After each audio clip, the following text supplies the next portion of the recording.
परमेश्वर के वचन के अनुसार जो आज्ञा हमें मिला है, एक विशेष एक आज्ञा जो अलग हटकर है, जो सेवकाई से रिलेटेड है। सेवकाई कब बढ़ना है, कैसे बढ़ना है, कैसे लोग आशीष पाना है, तो उनके लिए एक नियम और दिया है। और वो नियम क्या है? रोमियो की किताब उसका 4 अध्याय उसका 4 पद, रोमियो 4 का 4 पद हम पढ़ेंगे। काम करने वाले की मजदूरी देना दान नहीं परंतु हक समझा जाता है। मजदूरी करने वाले व्यक्ति की मजदूरी को दान नहीं कहते, क्या कहते हैं? हक है।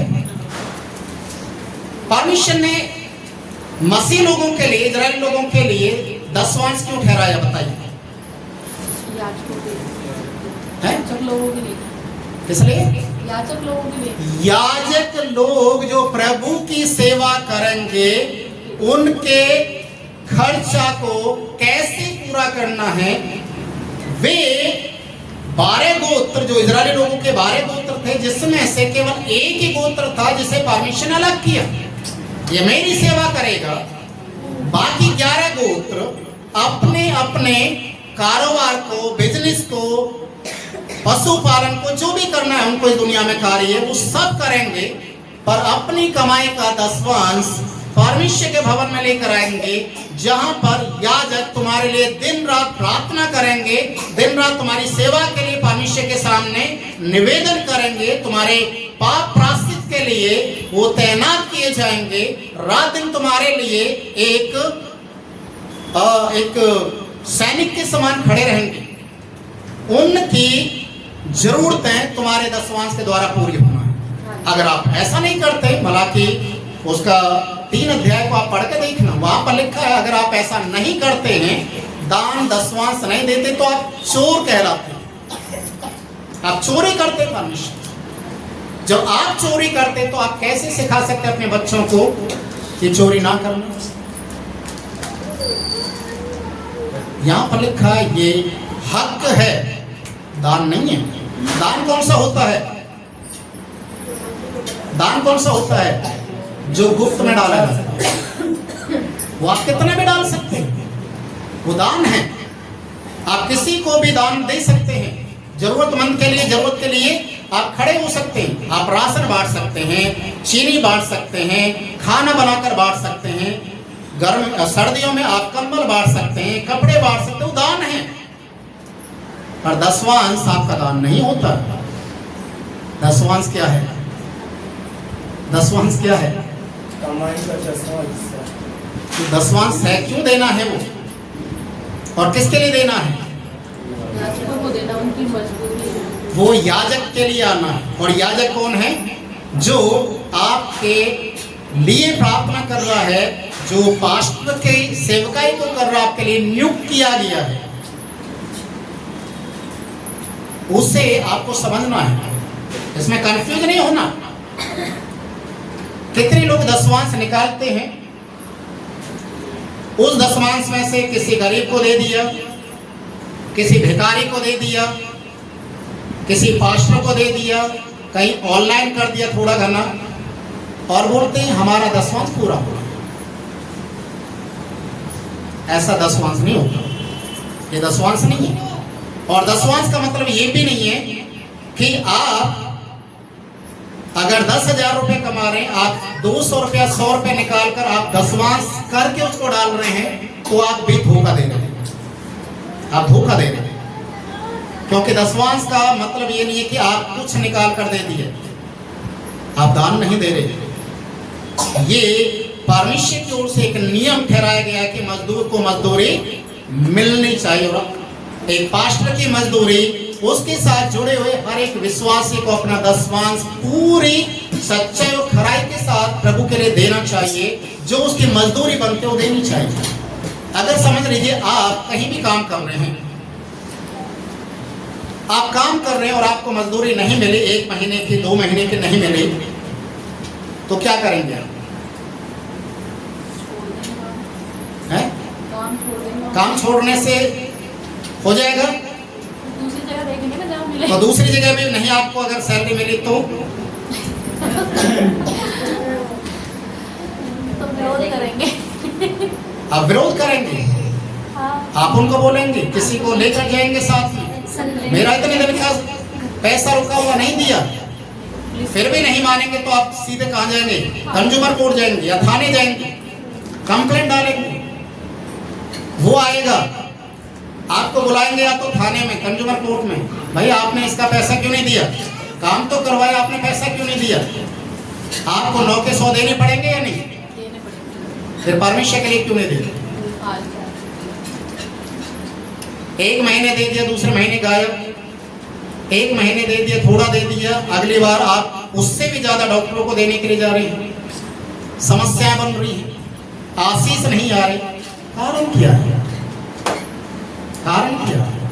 देखिए, नियम के अनुसार चलेंगे, व्यवस्था के अनुसार चलेंगे, जो परमिशन ने आपके लिए व्यवस्था दिया है, तो आप हमेशा तरक्की करेंगे, हमेशा आप ऊंचाइयों पर, बुलंदियों पर आप बढ़ते जाएंगे।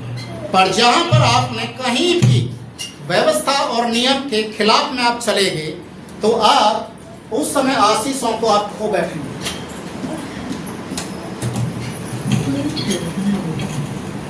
आप आशीषों को खो बैठेंगे।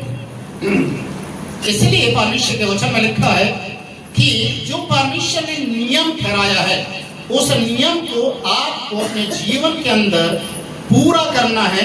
केवल एक बात में नहीं, हर एक बात में प्रभु के लिए ईमानदार और खरे बनना है। उत्पत्ति की किताब का 14 अध्याय का 20 पद आप पढ़ें। उत्पत्ति 14 का 20।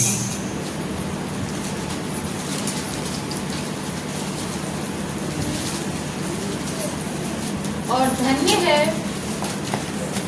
धन्य है परम प्रधान ईश्वर, जिसने तेरे द्रोहियों को तेरे वश में कर दिया। तब अब्राहम ने उसको सब वस्तुओं का दशमांश दिया। अच्छा, एक बात बताइए, एक ही क्वेश्चन है और बहुत से लोग इस तरीके से क्वेश्चन उठाते हैं। सबसे पहले दशमांश देने की प्रथा कहां से और किसने शुरू की? सबसे पहले दशमांश देने की प्रथा किसने शुरू की? अभी वचन पढ़ा है, भूल गए जल्दी। इसका मतलब कौवा आपके बगल में बैठा हुआ है, जो बीज बोया जा रहा है, उठ रहा है, उठा रहा है, तुरंत चुग रहा है। कौवा को साइड से निकाल दीजिए। हालेलुया। सबसे पहले दसवां देने की प्रथा किसने शुरू करी? अब कौवा उड़ गया, उड़ा के रखो उसको, बैठने मत दो। बैठा के रखेंगे नींद आ जाएगी, बैठा के रखेंगे जो बोरा गया आपको समझ में नहीं आएगा। अब इब्राहिम ने सबसे पहले दसवां देने की प्रथा को शुरू किया, और विश्वासियों का पिता कौन है? समझ में आ गया? जो देने के कारण इतने आशीष का मूल बन गया, आज भी वो विश्वासी लोगों का पिता कहलाता है। तो उसी के माध्यम से जो आशीष इब्राहिम को ठहराई, इब्राहिम के द्वारा ही आप तक पहुंचेंगे। याद रखिए, हालेलुया। क्योंकि बाइबल में लिखा हुआ है, इब्राहिम की आशीष मसीह यीशु के द्वारा आप तक पहुंचेंगे। ये परमेश्वर का नियम है। अगर आप इब्राहिम को साइड में कर देंगे तो आप विश्वासियों को नहीं जान पाएंगे कि इब्राहिम था कौन। इब्राहिम को आपको बीच में रखना पड़ेगा। हालेलुया। एक वचन निकालेंगे, गिनती की किताब उसका 18 अध्याय 21 पद से 28 तक आप पढ़ेंगे। गिनती 18 21 से 28 पद। यहाँ पर इजरायली लोगों के लिए स्वयं परमेश्वर मूसा के जरिए नियम और व्यवस्था को देने के विषय में किस तरीके से सिखाया, उसके विषय में लिखा है।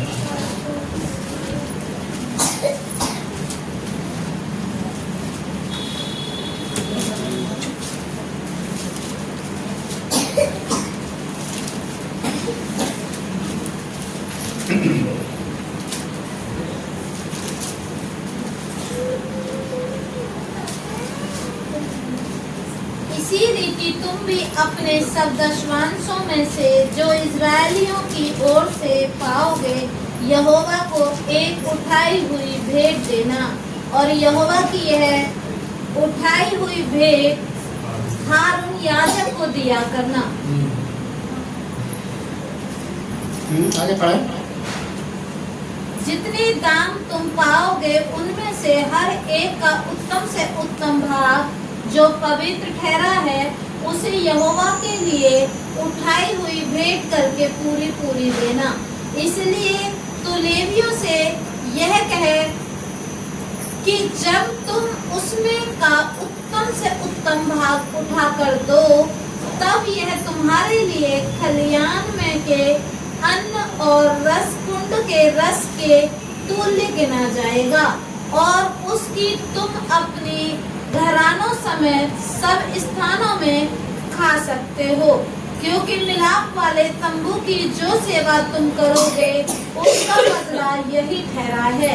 और जब तुम उसका उत्तम से उत्तम भाग उठाकर दो, तब उसके कारण तुमको पाप न लगेगा, परंतु इजरायलियों की पवित्र की हुई वस्तुओं की अपवित्र न करना, ऐसा न हो कि तुम मर जाओ। हालेलुया। यहाँ पर देखिए कि नियम आरंभ कौन कर रहा है?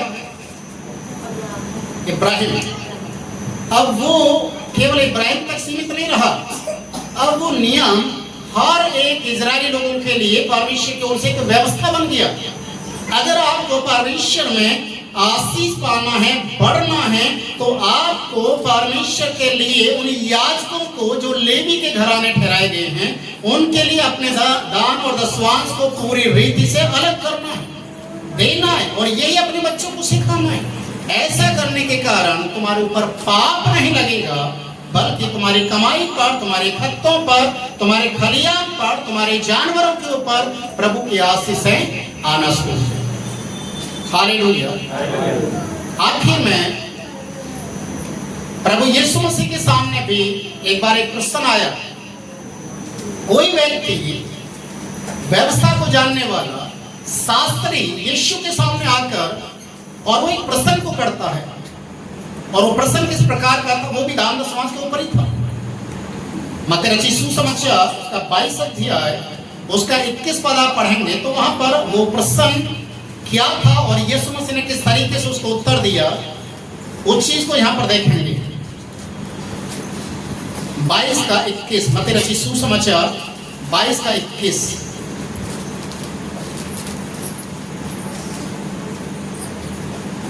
उन्होंने उससे कहा, केसर का। तब उसने उनसे कहा, जो केसर का है वह केसर को, और जो परमेश्वर का है वह परमेश्वर को दो। यहाँ पर जो आप पढ़ेंगे, एक व्यवस्था पर एक फरीसी, एक व्यवस्था को जानने वाला व्यक्ति यीशु की परीक्षा लेने के लिए आया, और यीशु से इस तरीके से प्रश्न करके बोला, क्या केसर को कर देना जरूरी है? क्योंकि जो राजघराने के लोग हैं उनको कर देने की जरूरत नहीं है, क्योंकि वो तो खुद राजघराने के लोग हैं। पर यीशु ने उनकी चालाकी को जाना, उनकी समझदारी को जाना, और उन्हें एक उत्तर दिया। और क्या उत्तर दिया? यीशु ने कहा, जो केसर का है वो केसर को दो, जो परमेश्वर का है वो परमेश्वर। हालेलुया। तो व्यवस्था जो आपके और मेरे लिए दी गई है, उस व्यवस्था के अंदर ये भी एक नियम है जिसे आप और मुझे पूरा करना है। यदि आप ऐसा नहीं करते हैं तो आप व्यवस्था का उल्लंघन करने वाले ठहरते हैं। और वचन में लिखा है, एक कहावत बोली जाती है, चोरी का माल मोरी में जाता है। चोरी का माल, थोड़ा सा ऊंचे आवाज में बोले, चोरी का माल मोरी में। मोरी का मतलब क्या होता है? नाली। वो आपको मिलेगा नहीं। आप जितना चोरी करेंगे, जितना बचत करेंगे, परमेश्वर से आप छिपाने की कोशिश करेंगे, वो पैसा आपका भी नहीं रहेगा। आप 9 के 100 खर्चा कर देंगे, समाधान कहीं नहीं होने वाला। हालेलुया।